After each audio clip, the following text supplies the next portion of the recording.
Okay, so hopefully everybody can see Dr. Shannon Dunlap at the top of your screen. She's at the top of my screen. And so I'll go ahead and introduce her and then I'll pass it over to her for the rest of the time. So Dr. Shannon Dunlap conducts interdisciplinary research that centers on adolescent and family development, mental health, stress, and support. Shannon earned her Master's of Social Work from USC and spent 8 years prior to her doctoral training as a clinical social worker with children, families, and adolescents. Specifically, she has worked as a clinical social worker within the field of child and adolescent mental health, LGBT adolescent mental health, and youth HIV.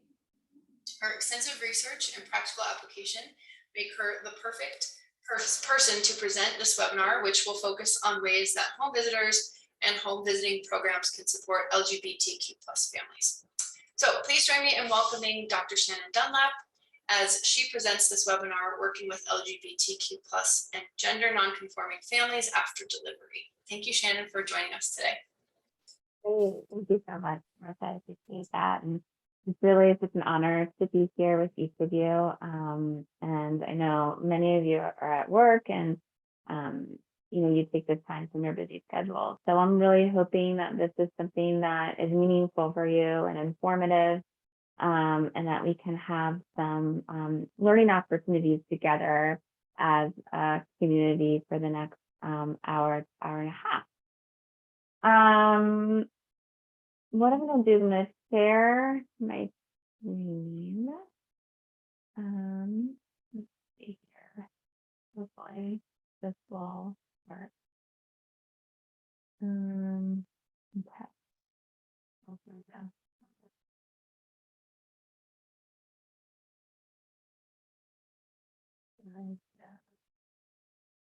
Everybody see that?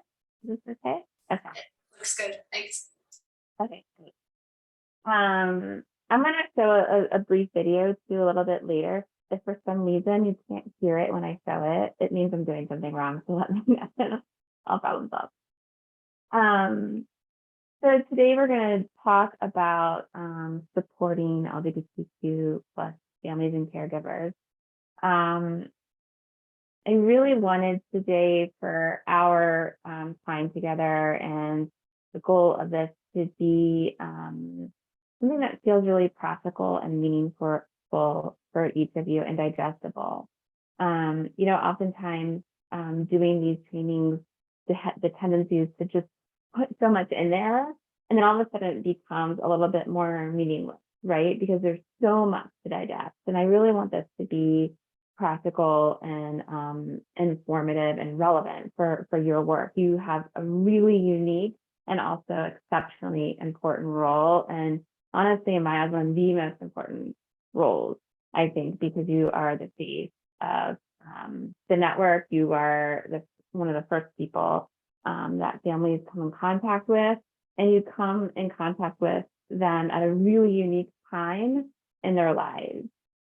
Sometimes stressful, sometimes celebratory, sometimes everywhere outside and in between those. So hopefully this really can speak to you and your roles. What I'm going to do is I'm going to pause after, the different slides and just really make sure that that y'all, if you all have questions, that I'm addressing them.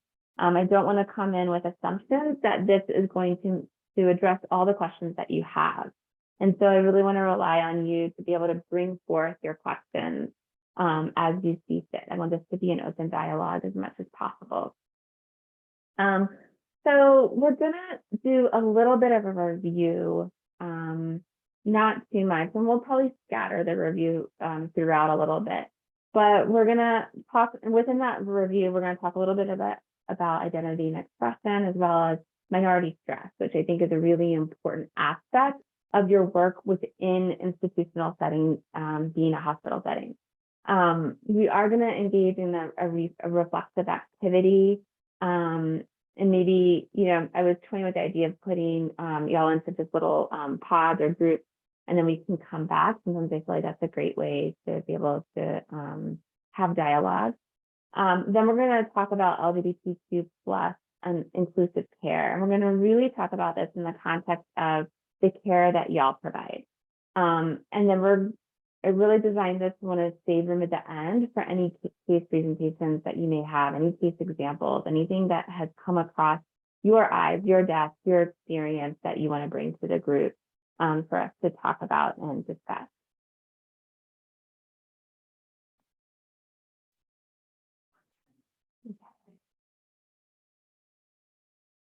Okay. So if you can, for me, put into the chat just some assumptions, biases, stereotypes about gender, about folks who are transgender, about sexual orientation.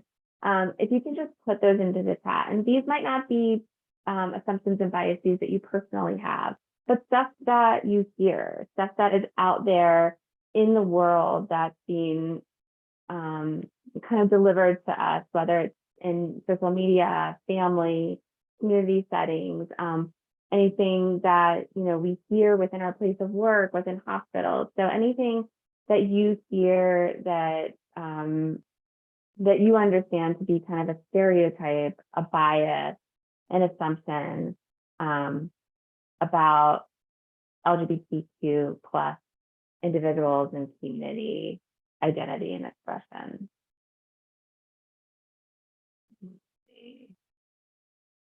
And I'll read them out as y'all type them in. And don't worry about being, really offensive. I mean, these are all really important. The parents are a man and woman. Yeah. Assumption. Every mother client giving birth is heterosexual. Yeah. Absolutely. Everyone is open to talking about it now. Woman is the primary caregiver. Yeah.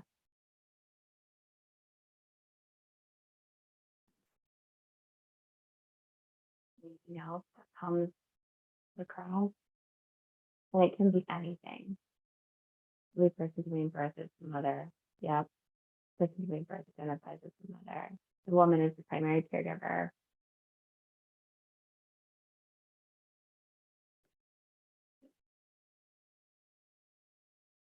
And then one more question. What are some of your worries, concerns, questions about working with LGBT plus parents, caretakers, birth parents, and families?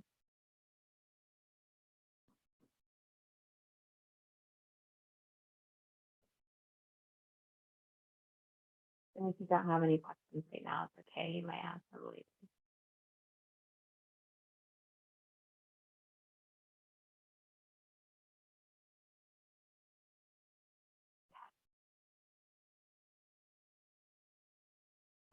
So there's some really important reasons why we talk about biases, why we talk about stereotypes. Oh, okay, here we go. Unintentionally offending the person. That's huge. That's a big one that most everyone has, right? Or unintentionally saying something or doing something that might come across or does come across as offensive. Thank you. So there's some really important reasons why we start this talk around biases and stereotypes and assumptions. Number one is that it's important for us as practitioners working with community, working with people, that we can be cognizant of them and address them ourselves internally. When I say address them, I don't necessarily mean address them with your clients, with the families themselves, but within ourselves, to think about them, to be mindful of them. It's this whole reflective process that we go through as practitioners, of being really intentional and mindful about what our own biases might be, what these stereotypes might hold for us, working within institutions. These stereotypes are ones that many of these families and caregivers have heard. They've not only heard them, they've experienced them. Oftentimes they live them in their daily lives, coming across people's assumptions. So this isn't something new for a lot of LGBTQ folks, right? This is something that they come into systems sometimes with these stereotypes and biases on their shoulders, that anticipation of wondering what other stereotypes and biases might be of them. And oftentimes these stereotypes and biases are reinforced by dominant groups, right? And these can be biases and stereotypes, not just about sexual orientation, about gender, but about race and ethnicity and religion, and all of these tied together, and socioeconomic status. So all these tied together intersectionally. And so these stereotypes are reinforced oftentimes within the systems that we work in. So it's always important to reflect on the fact that these stereotypes are real. They might not be accurate, but they're real in the sense that they're impactful.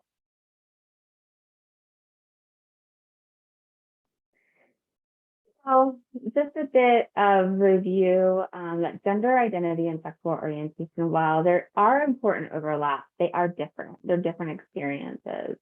So gender identity is a person's really innermost concept of their self as man or woman, as both, neither, or somewhere along the spectrum.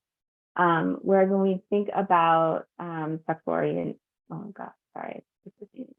when we think about sexual orientation, we think about a person's physical, romantic, emotional, spiritual attraction to others. So yes, every one of us we have an assigned sex at birth. So an assigned sex at birth, for review again, is when a child is born, or oftentimes even before that, right? When a child is in the womb, we identify them as male or female based oftentimes on their chromosomes, on their genitals. And they're given assigned sex of male or female, or if they're intersex. But typically, more broadly, people are identified as male or female.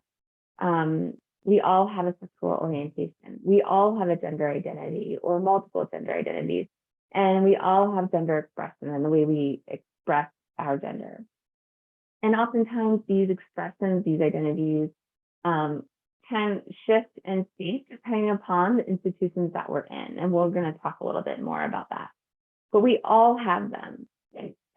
The important thing that we like to talk about is that not everyone has a gender or sexual orientation or expression that's scrutinized. So not everyone thinks about or worries about how their gender expression, how their sexual orientation or partnership will be perceived within institutions.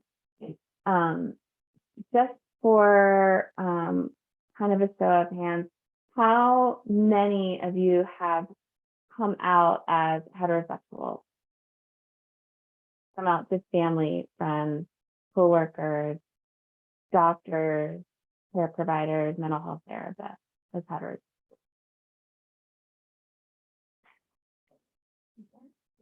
If anyone has.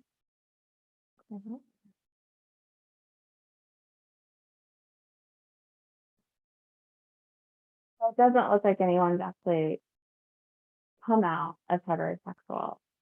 And what about cisgender? So cisgender is the gender that you were, or the sex that you were assigned at birth is the gender that you identify with. So when I was born, I was identified as female, and that's the gender that I personally identify with. Has anyone come out, how to disclose to anyone that they were cisgender?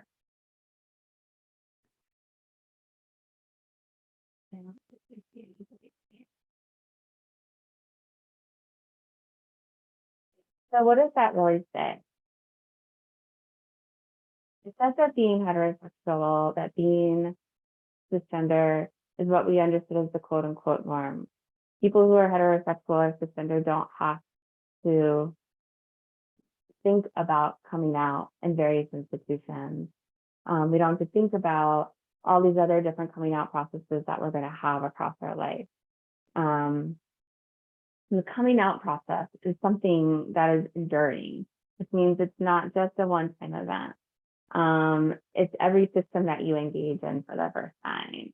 It's meeting other parents for the first time. It's engaging in our own health care. It's engaging in mental health care.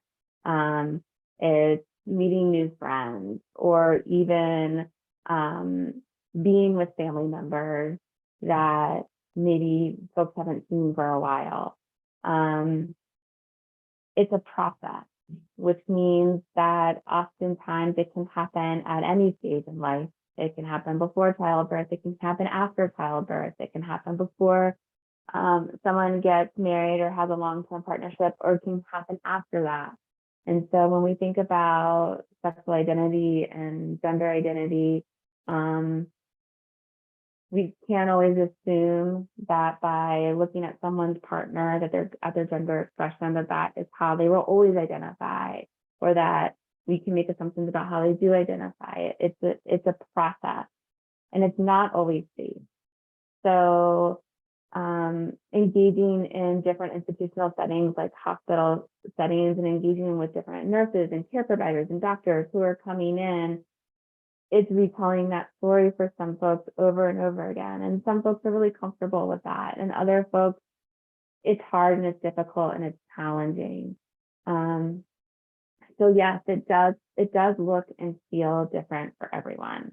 We're not only necessarily doing this training for folks and for parents and caregivers we know to be LGBTQ, but really for all families.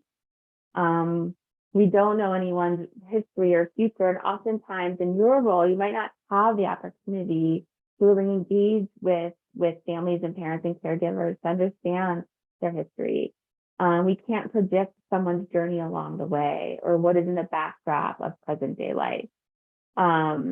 And so or even when other caregivers might be in the home or might be involved in care down the road who are LGBTQ. And so your role is really important, because you have such a beautiful and amazing opportunity to kind of engage people who are entering a new system with oftentimes these set of experiences, many which may have been negative, but they're carry along with them into this now new hospital setting. And so your role is so incredibly important. And that's why I was really excited to do this training. People really make decisions consciously about how much and what they want to disclose to people. You might be working with someone who is out and presenting as either male or female. We might not always know that someone is transgender. Not every trans person is going to disclose or identify as transgender. And so we have to work on understanding that there's a lot of assumptions that we make typically on the fly, and that the coming out process, disclosure, is really complex and relies on a lot of different factors related to safety and confidence that the system will validate and affirm families. Disclosure and coming out also relates on personal factors related to how they see themselves or how they want others to see them. And so when we talk about stereotypes, when we talk about biases, when someone is coming into a new system, and systems have historically been saturated with experiences related to racism and sexism and homophobia and transphobia. And these are really real experiences that I'm sure many of your LGBTQ clients have experienced in other systems of care. And so when they come into the hospital system, birthing or adopting or becoming a caregiver for the first time, they're bringing with them all of these past experiences to this new setting. And so your voice, your vision for your job, your empathy, your connection, the face of kind of the network, I can't stress enough how important that is for many of these families. So like we talked about, LGBTQ folks experience health and mental health disparities. oftentimes, and we're seeing it more and more now, that LGBTQ folks are impacted by policies, laws, society, and culture.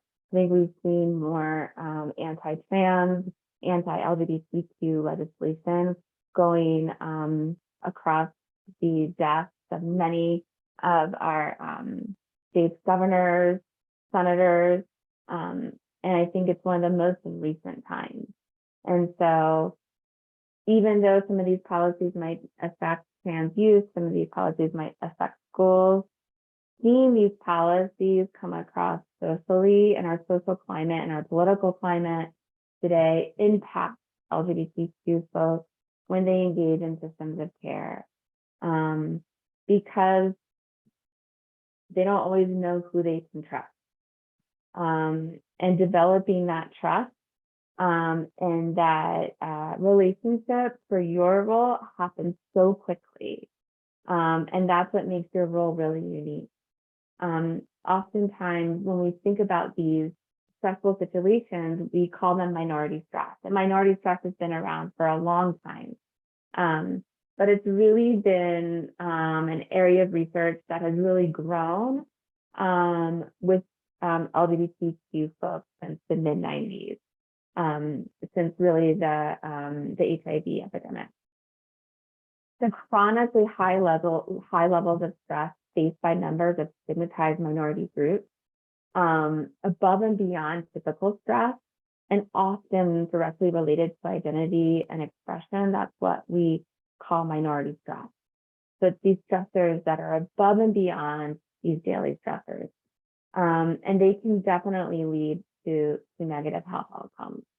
Now, what we know about childbirth and becoming a parent for either the first time or the third time, right, and engaging in the system, is that it is stressful. It's exciting and it's also stressful. And for some, it is just plain old stressful. And there's a lot of emotions that can be wrapped around this. And so that can be typical for most families. And then you add on this experience of minority stress is an additional type of stress that not all, of course, but that some LGBTQ plus families experience. So when we think about minority stress is really broken down into two main types of stress. There's the distal stress, which is more explicit and objective. So this can be experiences of discrimination, experiences of harassment, other types of kind of like really explicit stigma. Then there's the proximal stress. This is the stuff that's internalized. So this is, I think the proximal stress is, and this is probably an assumption that I have, but this is probably something that might impact you in your work specifically, is this proximal stress, this anticipation of stress. It's the internalized transphobia or homophobia. It's the fear of experiencing discrimination, the fear of experiencing bias within these systems of care. What we also know is that things like community connection, pride, more research is developing right now on family support. These actually all alleviate the impact of minority stress on mental health. And so, like we talked about before, becoming a parent or a caregiver, giving birth, these are all really stressful and exciting experiences filled with a lot of different emotions. When we think about this relationship of minority stress and mental health, we know that these different types of minority stresses can lead to experiences such as depression, anxiety, other different types of distress, sometimes social anxiety. And so it's important that we have an understanding of folks' previous impact of minority stress on their mental health, because they're coming to you with this already in the background. Some of them, they're already coming with this anticipation of what am I going to experience when I go into this system. I haven't maybe had a positive experience before. What's this going to be like now? again, this isn't a broad stroke, so I don't want to give the impression that all LGBTQ families are coming to hospital systems under distress, and that's not the case. But I do want to say that some are, and it's important for us as caregivers of anybody to be aware of this oftentimes reality. Now, there's often this other thing called in-group reappraisal, which is when I was thinking about doing this training, this feels important for your work too, because oftentimes LGBTQ folks will compare themselves to others who are similar instead of the dominant culture. And that actually is for most of us, right? We do compare ourselves to others who are similar to us. It provides validation and it provides empowerment. Oftentimes LGBTQ parents, LGBTQ folks who are giving birth,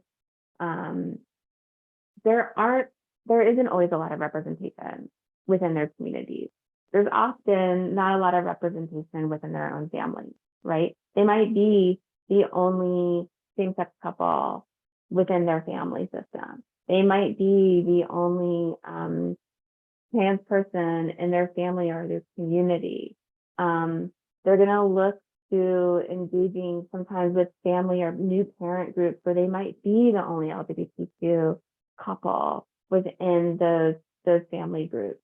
And so coming to you in your job and really being open and mindful of maybe the fact that there aren't a lot of other groups that they can connect with that look like them, that have their same experiences. That's something that we always think about when we're trying to think about resources and how we're going to refer families to the network.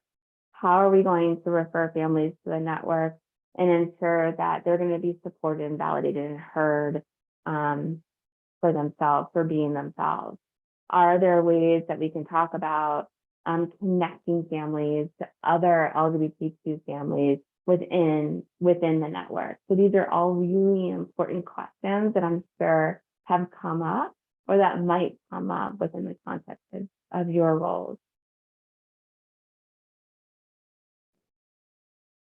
So we talk about minority stress, and we also talk about stress and identity and this concept of intersectionality, and that LGBTQ individuals have many identities that vary in privilege and oppression. Many Black, Latinx, and Asian LGBTQ plus folks confront homophobia within their own communities, and then also alienation from racial, ethnic folks within the LGBTQ plus community. And so oftentimes individuals and families are experiencing this type of isolation and lack of representation, both within family and within LGBTQ plus communities. And as we said, LGBTQ folks are disproportionately exposed to discrimination and violence beyond daily. And they have to oftentimes navigate multiple intersecting oppressions simultaneously. And this excess exposure can lead to mental health problems down the line. So what does stigma look like and what is the impact? So if you can put in the chat, what are some things that you think about when you think about families engaging in the hospital system and potential experiences of stigma? When we really think about LGBTQ plus families engaging within these systems, what is something that you think about? What is something that you are concerned about? What is something that you've maybe heard that they've experienced? And anything that you say, I can write it down, then we're going to kind of bring it back and talk about it a little later.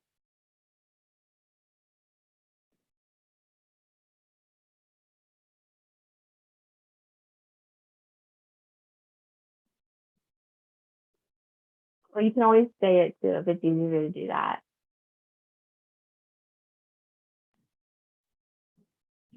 Does anybody have anything?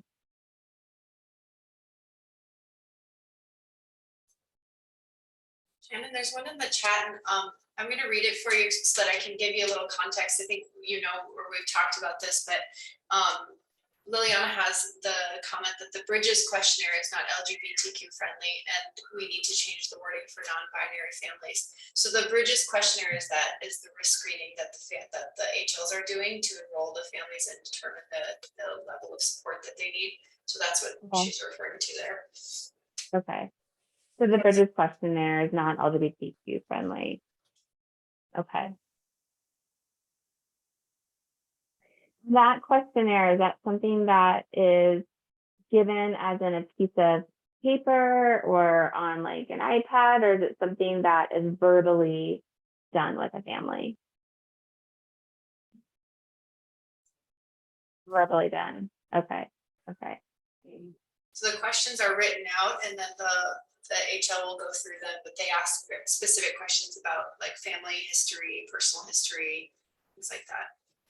And the questions are correct. Liliana's correct. They're not aimed for non-binary families at all.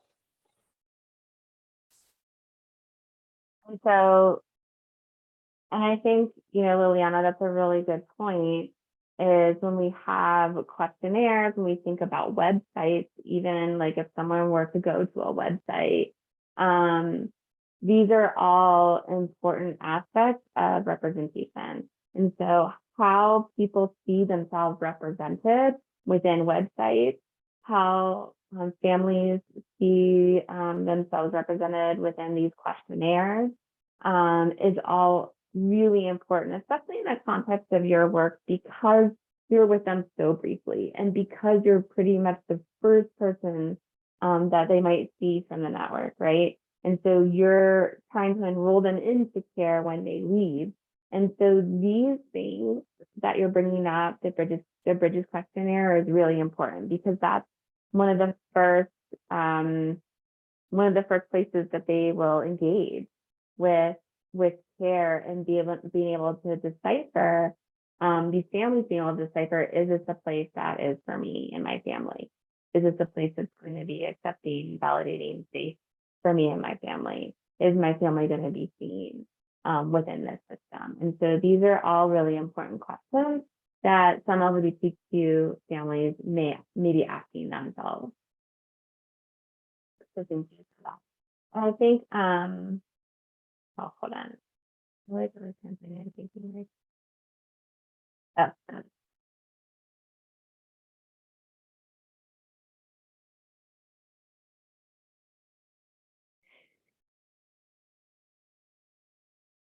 so as you know, stigma can take many different forms across all systems. And what we know, it's based on perceived stigma, based on perceived stigma, LGBTQ plus persons, they begin to anticipate discrimination. And so, like Liliana's, I think response is really important, because when we think about discrimination, when we think about stigma, oftentimes we think about these big incidents, these big things that happen. And I think someone else in the chat said that one thing they were questioning or concerned about was doing something or saying something that was unintentionally offensive, right? And so what's really important about questionnaires about websites is that these are really important aspects of ensuring inclusion, ensuring almost like a neutrality as well, that we can do in order to help someone feel more seen, heard, and accepted. And so those types of touchstones, those are more like touchstones for organizations. Those are really important places that we can really critically think about, how does this need to look and feel different, right? And I don't think it's about making a website or making a pamphlet specifically for LGBTQ plus folks, but it's that, how do we create this dialogue? How do we create a website? How do we create pamphlets or assessment forms that speak to and include all identities?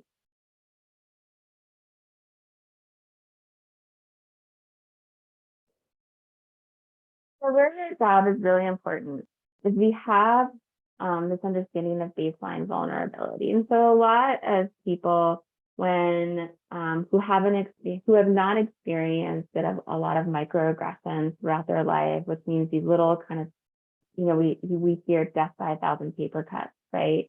And so these little kind of daily things that we experience in life, from not seeing representation of LGBTQ families on TV, although it's growing now, which is great, on social media, or maybe seeing stereotypical LGBTQ families represented on TV, which is probably more of what we see. So if we haven't experienced these kind of microaggressions or even more intense discrimination, harassment, and stigma, we have a baseline vulnerability that can be quite low, right? So when something stressful happens, like childbirth, like becoming a caretaker or a parent for the first time, a lot of people they experience this level of stress. They're maybe functioning at this level of stress a little bit, but then they can come down pretty quickly to this baseline, right? For folks who've experienced stress especially within hospital settings where y'all are working, if they've had a past history of experiencing stress, or if they've actually are experiencing stress within a hospital setting, that just reinforces these biases, that reinforces some of this stuff, our baseline vulnerability can be higher, which means when we do experience the stress, we kind of can sometimes go into a higher level of stress, and it takes us a little bit longer to come down. And so this is also a really important aspect of working, as you know, with families who have experienced more stress in life, is that an experience like going home with a baby for the first time, thinking about being a parent, being in a hospital setting, navigating questions relating to childbirth and parenthood, and maybe not feeling that well, maybe having a degree of pain, in addition to some of the other more lovely aspects of becoming a parent, right? These are still all different types of stressors, but someone else's baseline vulnerability because of historical stressors, because of what being in an institution represents for them, can be a little higher. So this is where I'm going to show a really brief video about empathy. Y'all might have seen this. I've seen this a lot. I do this video a lot because I just really love it. And I think it just really brings us down to what empathy is and just the importance of having empathy and what that looks like. So doing that. I'm going to, I think I have to, I'm going to do this. I'm going to do here we go.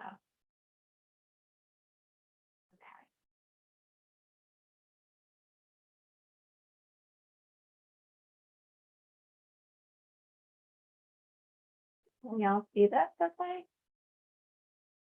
Yeah. Okay. Tell me if you can hear it.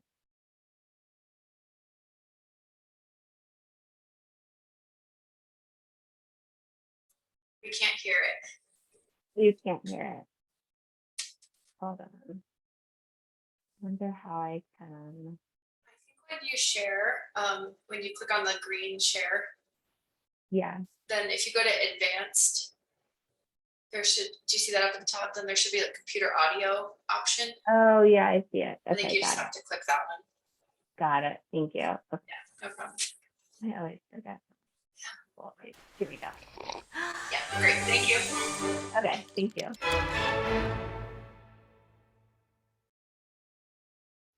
So what is empathy, and why is it very different than sympathy? Empathy fuels connection. Sympathy drives disconnection. Empathy, it's very interesting. Teresa Wiseman is a nursing scholar who studied professions, very diverse professions where empathy is relevant, and came up with 4 qualities of empathy. Perspective taking, the ability to take the perspective of another person or recognize their perspective as their truth. Staying out of judgment, not easy when you enjoy it as much as most of us do. recognizing emotion in other people and then communicating that. Empathy is feeling with people. And to me, I always think of empathy as this kind of sacred space when someone's kind of in a deep hole and they shout out from the bottom and they say, I'm stuck, it's dark, I'm overwhelmed. And then we look and we say, hey, climb down. I know what it's like down here, and you're not alone. Sympathy is, ooh, it's bad, no. You want a sandwich? Empathy is a choice, and it's a vulnerable choice, because in order to connect with you, I have to connect with something in myself that knows that feeling. Rarely, if ever, does an empathic response begin with at least. Yeah. And we do it all the time. Because you know what? Someone just shared something with us that's incredibly painful, and we're trying to silver lining it. I don't think that's a verb, but I'm using it as one. We're trying to put the silver lining around it. So, I had a miscarriage. Oh, at least you know you can get pregnant. I think my marriage is falling apart. At least you have a marriage.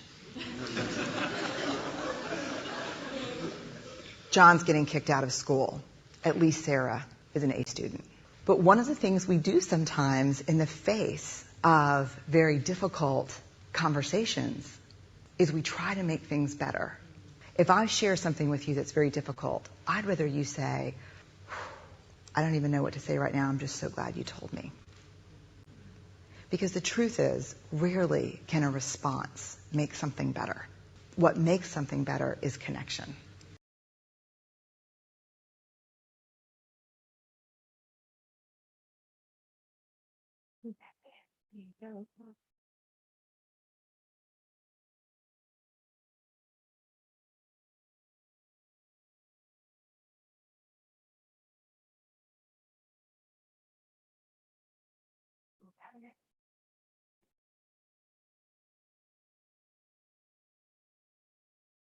So if I were to go, if we were to think about your role and how quickly you engage with families, how easy or hard is it for y'all, and I'm going to stop my screen for a second, to feel like you're developing a connection with family? Is it something that feels pretty seamless because you've been doing this for a while and you know that seems pretty easy? How would you describe the ability to form a connection within the context of your work? And is it always something that you feel like you can do? Like it's reasonable to form a connection, or is it pretty challenging? What are some of your experiences with that?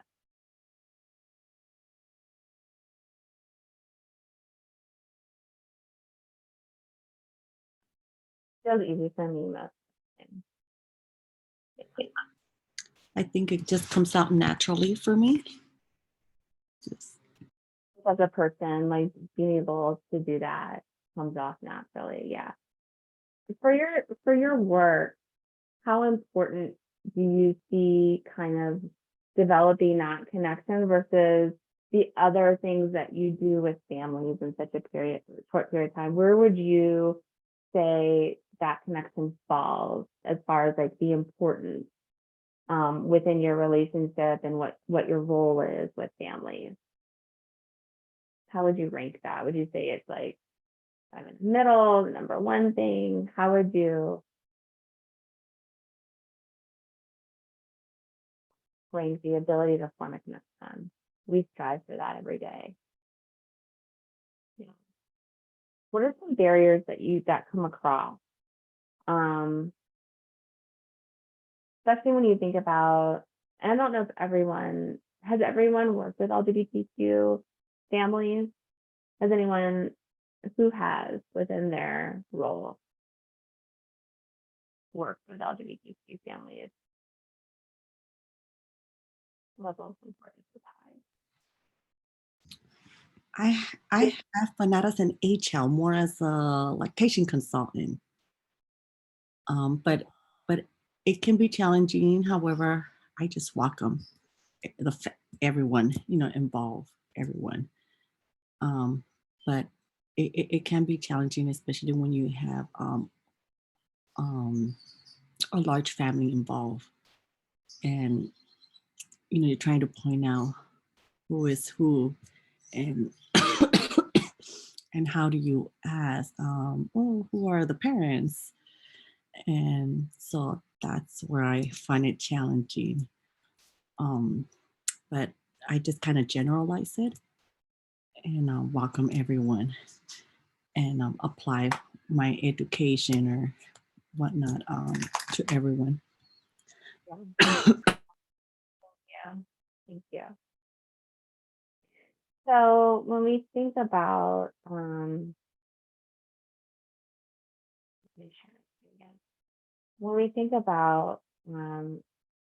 empathy, when we think about the importance of how we do our work, we often think about empathy, and kind of like the video shows, we tap into something within us, right? We tap into something within us where we can connect.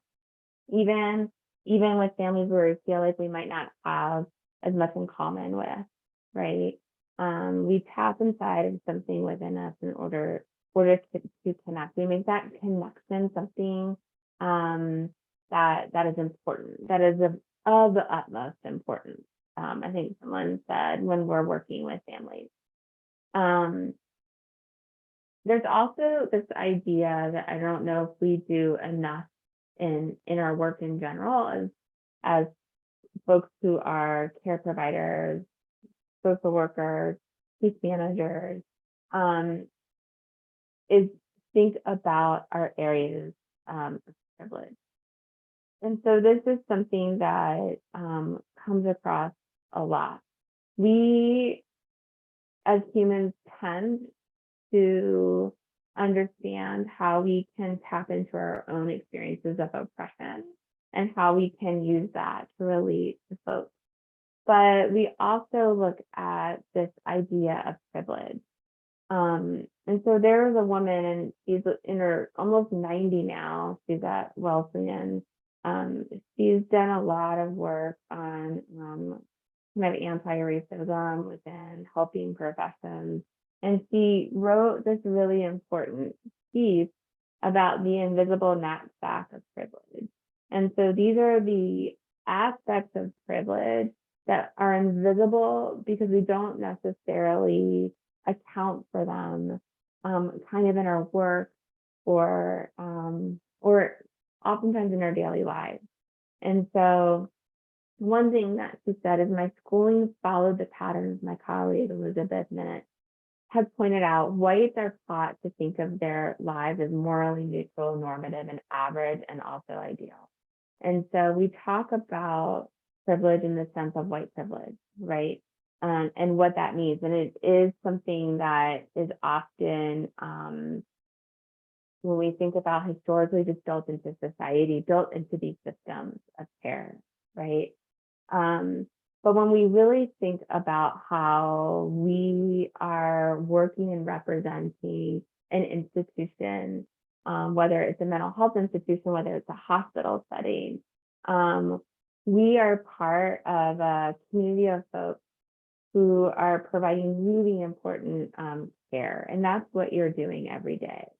Part of that too is working within a system is understanding the ways in which some folks can navigate these systems a lot easier than others because of this invisible knapsack of privilege.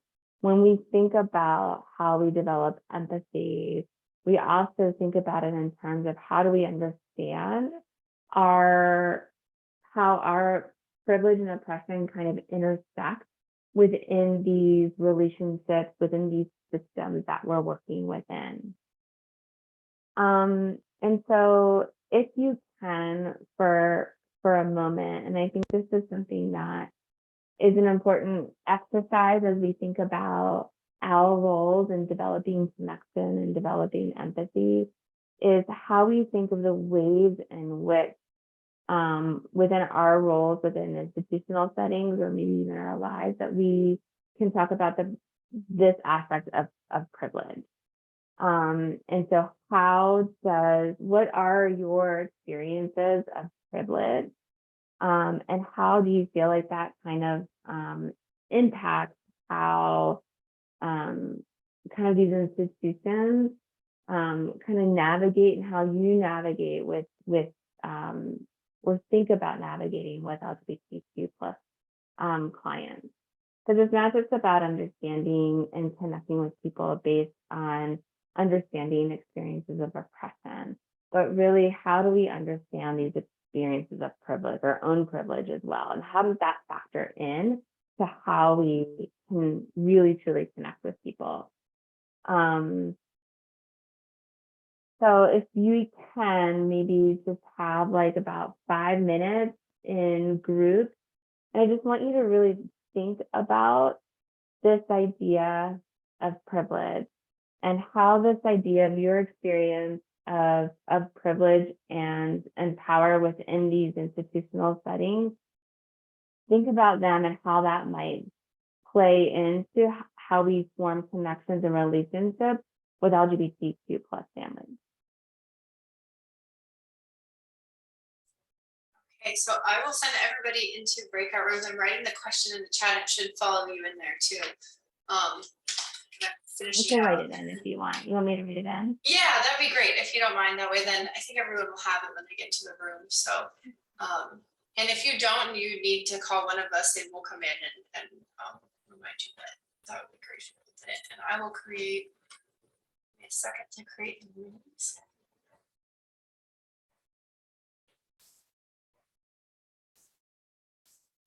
Okay, I'm going to put you in rooms of 4 to 5 people each, so that should give you some time. Hopefully you get to meet a few HLs from other teams. That's always nice when you get to meet others and learn from them. So let me do that, and I will put it in for, you said 5 minutes, right?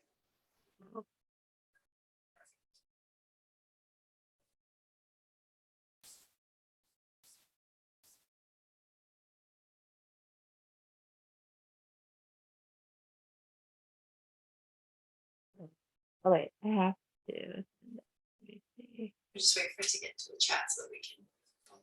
There we go. Okay, excellent. All right.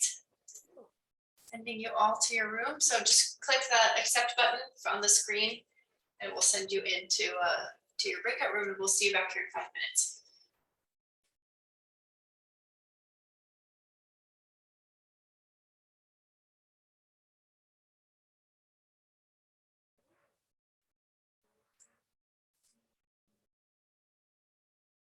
Do you see your box on your screen, Fatima, that says you can?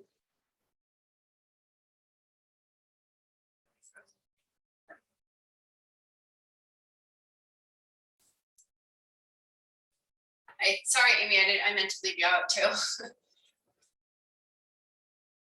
Oh, you're muted, Amy. I can't. If the time was over, that I got out of by mistake. Oh no, the time was over. It just sent you Okay. back automatically. Yep, you're good. Okay. Yeah, it just kind of brings everybody back in here. So, yep, we are all back now. So, Shannon, you can go ahead and keep going. I lost you on my screen, so I know you're around here somewhere. I think you might be muted if you're.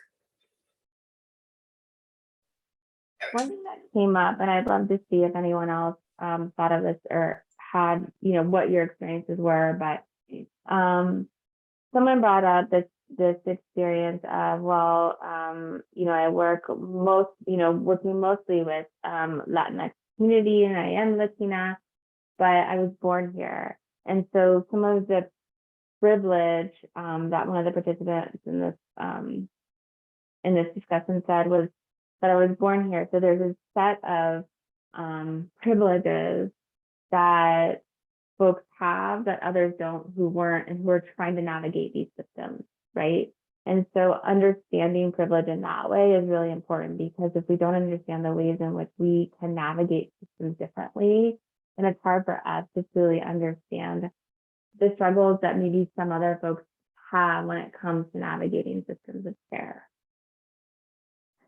Did anyone else have anything they wanted to share regarding this idea of privilege and why it's important to kind of really talk about and address our own and think about our own privileges when we're working with other families?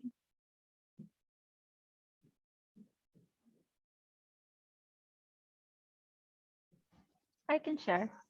I think also just being able to speak two languages. I mean, and that's I think a very big benefit. I mean, there's a lot of families that, you know, are mostly English speaking, but for those families that are only Spanish speaking, a lot of them are scared to, you know, enroll in programs, you know, or reach out for resources because they don't know if their, you know, status would interfere, or if they would bring like highlight, you know, or highlight them in some way, you know. So I think a lot of them are scared. So I think just being able to be bilingual, you know, it's a major privilege. You know. Yeah, definitely. Absolutely.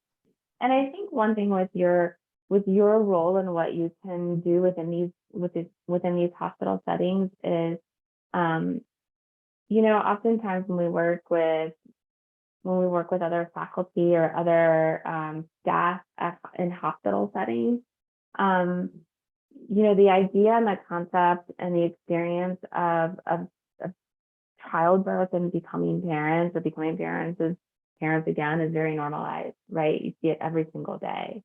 And it's something that you do, and this is something that you specialize in. All of us as care providers can tap into this experience, whether it's because we've had our own childbirth, right, in a hospital setting and what that was like, or because we've witnessed this experience many times in the course of our job, right? And so we understand from a certain lens what it is like to navigate these settings. Oftentimes LGBTQ families don't see a lot of representation within the hospital. And oftentimes, a lot of hospital workers, although there's a exponentially growing amount of LGBTQ families engaging in hospital systems for care, for either childbirth or becoming parents or meeting their babies for the first time or adoption, it's still not something that is always understood to be the norm and always visible. And so as we think about privilege when it comes to engaging in this hospital system as an LGBTQ family, part of our privilege is that we see other families who are, if they're heterosexual, like us all the time. People refer to us as mother or father. I think like it was mentioned, there's not a lot of non-binary language or pronouns that's being used. And so when we think about privilege, there's a certain set of privilege that heterosexual and cisgender and binary folks experience and don't really think about in a hospital setting. And that also is applied to doctors and nurses.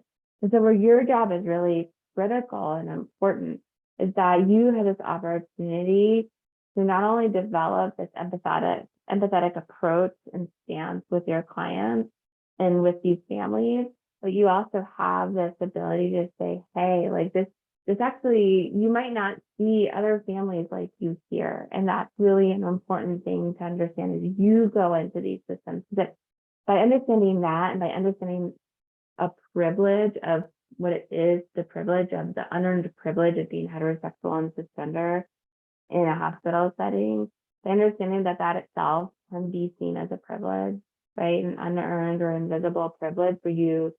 People are using the right words to describe who you are and who your family is. knowing that is an important aspect of how we provide care for LGBTQ plus families. We know that might not necessarily be their experience. They might have to jump through other hurdles in order to be seen as a family within these settings. And so that's where your role, I think, is such an important role, especially when you're trying to connect them to care further within the network. I'm going to share my screen again. So I really thank you for engaging in that activity.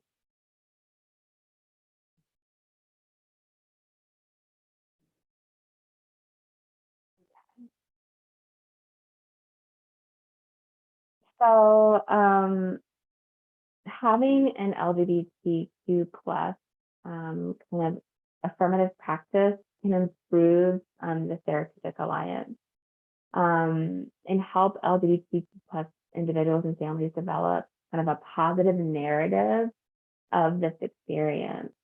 We always talk about informed consent. Now, you might not have a lot of opportunities to do this aspect of informed consent because they're already in the hospital setting. But how we do that, and for your role, is you have a lot of opportunities to affirm individuals' narratives, to enhance this trust in a system that some families might be a little bit hesitant in trusting. And you can really, in that way, holistically address areas and anticipate areas of distress that they may have and be able to support them through it. A lot of what we think about when we think about engaging with LGBTQ plus families, and like we said before, that this is really about how we're engaging with all families, so that it really reduces the reliance on families to have to disclose certain aspects of themselves as a criteria for LGBTQ plus inclusive care. So LGBTQ plus inclusive care should come right at the beginning when we talk about forms, when we talk about stuff like how we're having conversations, how we're talking about a program, how we're talking about care for parents and caregiving. These are all aspects of using kind of some neutral terms in the beginning until we understand the terms and the words that families use to describe themselves and their family and how they want to care for their child. And so LGBTQ plus inclusive care is about how we do this care for all families. We try to emphasize confidentiality as much as we're able. In a hospital setting, it becomes a little bit more complicated. We did talk about pamphlets and how we can make pamphlets inclusive as much as possible of all identities. Ensuring that and asking ourselves when we look at our pamphlets, when we look at our website, when we look at these assessment forms, who is reflected in these forms? Who are these forms speaking to? These are questions that we ask to be able to check ourselves to say, okay, is what we're doing inclusive? Are the forms that we're providing, are they inclusive? We always go with gender neutral kind of language at first. Oftentimes there's, you're dealing with birth certificates, you're dealing with kind of like government forms oftentimes. Sometimes the names that someone wants you to refer them as is different than the name that's going to be on a form. And so even generally, I see your name on this form is so-and-so, what pronouns or what name would you want me to use for you? And doing that, you can even do that inclusively for everyone. I used to do that all the time when I was working at a DMH mental health clinic. I just did that universally for everyone. I didn't work at an LGBTQ plus mental health clinic at this time. It was just a regular DMH funded child family mental health clinic. And I always started conversations like that because it just lets them know that you're someone that's open, that you're not just taking this form and making assumptions about pronouns or name or identity. And that can really go a long way. So with these forms, how you currently assess for feeding and feeding hopes and expectations. How we assess kind of like what their concerns with feeding are, what the benefits of feeding are in addition to nourishment. So these are all really important questions that can be really inclusive and include LGBTQ plus families, but can include all families. Really kind of doing an assessment, and I don't mean like a form assessment, but really kind of like looking around and understanding, seeing body language, understanding how other doctors and care providers within this system that you're working with them perceive families. Is there anything that you can do, or have you seen anything within the care system at all that feels unaffirming, and developing that empathetic stance in order to be able to counteract any sort of negative experiences or stereotypes or biases that some of these families might have experienced going into this setting during the childbirth or creating a family. And assessing for safety and readiness to engage in services, especially within the context of LGBTQ folks receiving care within another system. All of these other, I'm gonna, obviously this is gonna be, I don't wanna read all of this, but part of, I think what y'all do, and it sounds like what you already do, is really role modeling for other providers how to provide LGBTQ plus affirming care and respect.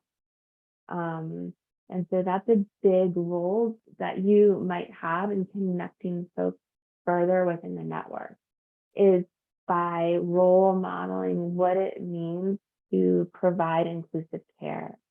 Even the small things about name and pronoun, which you already know, the forms that are provided. A lot of hospitals don't have inclusive forms. And if your form is more inclusive for other identities, right, outside of binary identities, how that might kind of start to shift their narrative a little bit about working within institutions is always incredibly beneficial.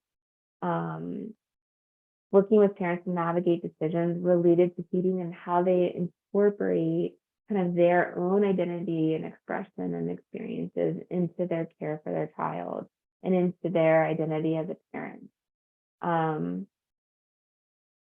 Understanding and accounting for the benefits and risks of disclosure versus concealment, and especially for trans clients. So again, not all trans people are going to disclose that they're trans. And that's why having something universally inclusive is incredibly important. Understanding why we are asking the questions that we ask is also really important. A lot of LGBTQ folks are used to people asking them questions out of curiosity. And so by having forms, having an assessment process that really ask these questions with the intention of providing care is something that is picked up on and understood, and sometimes is very different than other experiences they've had in systems of care. Also, LGBTQ folks might also come initially from other states, other social climates that are not affirming. And so being that affirming space, even if it's just for such a short period of time, goes such a long way in continuing care. And a lot of these families have really fought hard, as you know, to become a family, to adopt a baby, to be able to give birth. And so oftentimes LGBTQ families have had to jump through numerous hurdles, have had to wait years to be able to have this moment. And so it's such a special moment for many of them, because it took so much time to get to this stage, and they've had to put in so much energy to doing that. A lot of LGBTQ folks have been denied life-saving care or have been misgendered or mislabeled. Also, a really important aspect to care, which you probably have come across, is that engaging in genital care can be really traumatizing for many LGBTQ folks, and especially for trans. And so, how we understand and how we can just, we don't even have to assess for this specifically, but just being aware that oftentimes engaging with breasts and genital areas can be traumatizing and triggering for many trans folks. Clinicians are often viewed as gatekeepers who can selectively kind of like block services too. And so your role is so important in being able to create those connections where connections have been disconnected in the past. And oftentimes, for own awareness, is that many LGBTQ folks have a history of proving that they're good candidates for different aspects of care in their lives.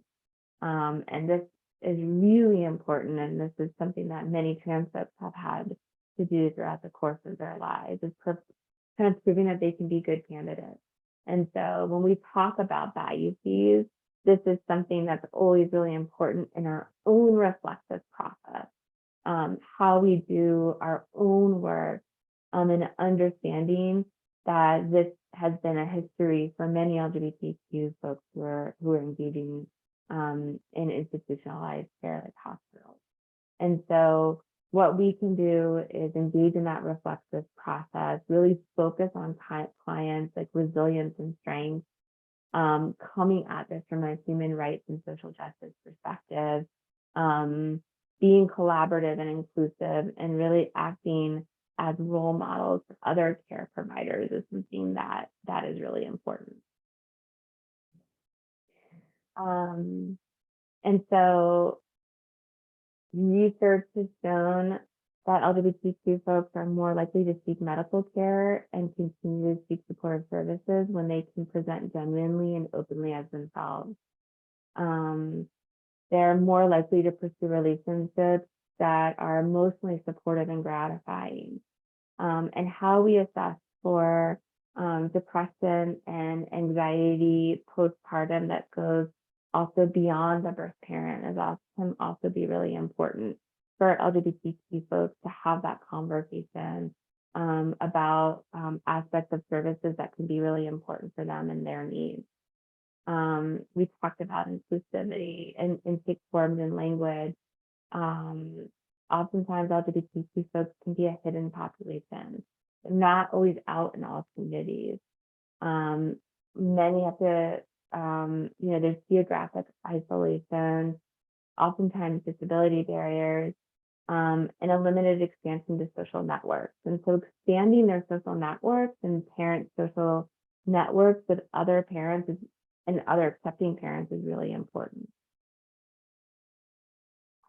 So we have like 5 minutes, and I don't even know how much time we have to now discuss any cases or any questions, but I really want to use whatever time we have left to be able to talk about a case or ask any questions or problem solve any sort of assessment forms that language might not be necessarily inclusive, and you're trying to figure out ways to make that more inclusive. So you can use some time to talk about anything that feels important right now.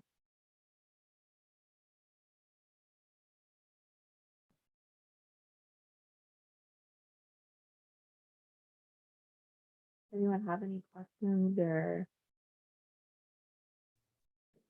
I don't know, has anybody actually enrolled any same-sex fathers for adoption through the Welcome Baby program? Because we've had same-sex female couples.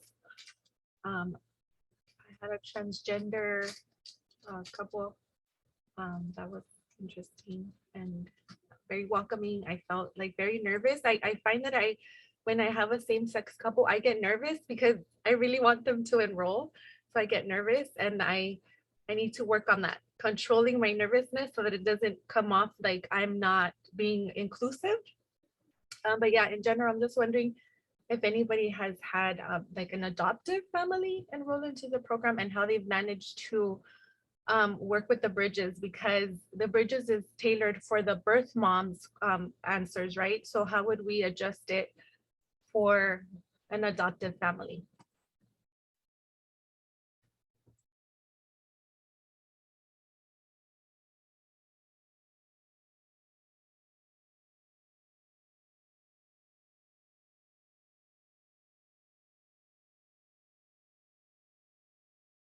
Is it Fatima?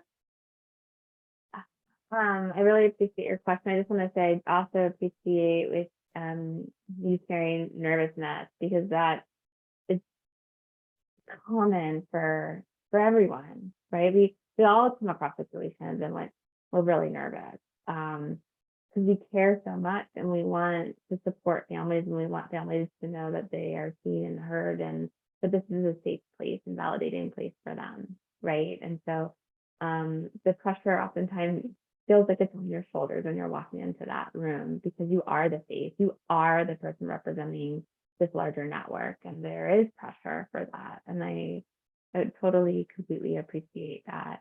And I think I would imagine that even despite the nervousness, by having this stance that's so empathetic, is something that feels really welcoming. Hospital settings can feel very sterile at times. We've all many of us have been patients and moms, either for childbirth or something else. And so we remember those connections that we make with nurses, with any other staff, even if it's been for such a short period of time, right? Those connections are really, really meaningful. So I have no doubt that even despite the nervousness, that connection still really genuinely comes through, and that I can't stress that enough, how important that is when you're working with these families. But as far as the forms, as far as forms are concerned, I mean, I think that's an excellent question around same-sex dads and fathers. I haven't seen the forms, I don't know what they look like, but I'd also, even after this, be willing to look at them and think about, ways with anyone about how that can happen, because it's such an important question, I think. Even if you haven't had anybody enroll, that there's so many more same-sex families that are coming in through these systems of care now, and to provide that further, deeper care for them after they leave the hospital can be really important and empowering. And thinking about this, I think, is a really positive step forward. Thank you. I also want to add, just from the LEBBN standpoint, we're very aware that our forms are outdated as far as we can't really, well, we can enroll families. It's just very difficult when the form says mother, mother, mother over and over and over again. And so we recognize this isolates a lot of people, including fathers, including same-sex fathers, including same-sex mothers, like lots of different people. And so it's definitely something we're thinking about. And we're trying to change, and we recognize the challenge. But I think what Shannon said was really helpful, that like the spirit and the empathy that you provide and the true engagement with the family means a lot too. But it is a barrier, definitely, for your team. So we also recognize that our program itself has barriers built into it too. Yeah, and you think about like a trans man who has a child. And you're right, they're not necessarily going to identify as a birth mother. And maybe, I mean, it depends on the person, right? And so we don't make assumptions either way based on gender, what labels they're going to use for their parent role or for their birthing role, right? And what terms people use. So creating more neutrality is always great, because it opens the door then for anyone to choose the label that best reflects them. By not having this neutrality, then we kind of risk that we don't leave that door open. But by being neutral, it doesn't place the expectation that everyone has to be neutral. But what it does, it opens the door to say, hey, you know, this is the word that I use to describe myself as a parent. And so that the importance of neutrality isn't that we expect people to be neutral, but that it opens the door for a lot of identities to be reflected and stated. Yeah. Thank you, Shannon. I know everybody, we're over the time, so I think it's I'll put the evaluation link, but I was wondering as we're kind of closing out, if you could give an example specifically of using a question, like what question you could use to get that, like exactly what you're trying to say. What word do you use for yourself, or something that maybe our HLs can use in their next interaction and they could try out and see how it goes. So what's a typical question that I would say to someone? Yeah, to understand what words they want to use for themselves as a parent or how they see themselves. Yeah, and you know, I think I would say this to almost every parent. Like, you know, I realize, or I don't. Your forms might say it sounds like maybe birth mom or dad or whatever, but you say, you know, I know what I always say is these forms, or oftentimes we refer to people, you know, as parent or a mother or caregiver or a father. What words do you want us to use for you regarding your role? Because oftentimes, quite honestly, when we're, you know, I'm assuming when working with parents, you call them mom, or you call them dad, or you call them papa, or you call them parent, or you know what I mean? You're probably not calling them like Sarah or Isabel or Frank, you know what I mean? It's like we always call parents, especially with babies, by their role. You know, it's kind of a word that we use. Okay, mom, okay, dad. You know, that's kind of what we do. And so I would just say it just really honestly, and there's so many words that people use to describe their roles as parents. Some examples are this: what word would you like us to use to describe your role? You know, describe who you are as a parent. And that's just kind of, I mean, that's just really off the cuff. But I would, whatever you say, I would say it's something really just like simple, and give them opportunity, you know, to use the words that reflect them the most, you know. Because oftentimes, even with two dads, one might be dad and one might be papa, you know, and so there's a lot of different words that even like two dads or two moms use to distinguish themselves from the other two, you know.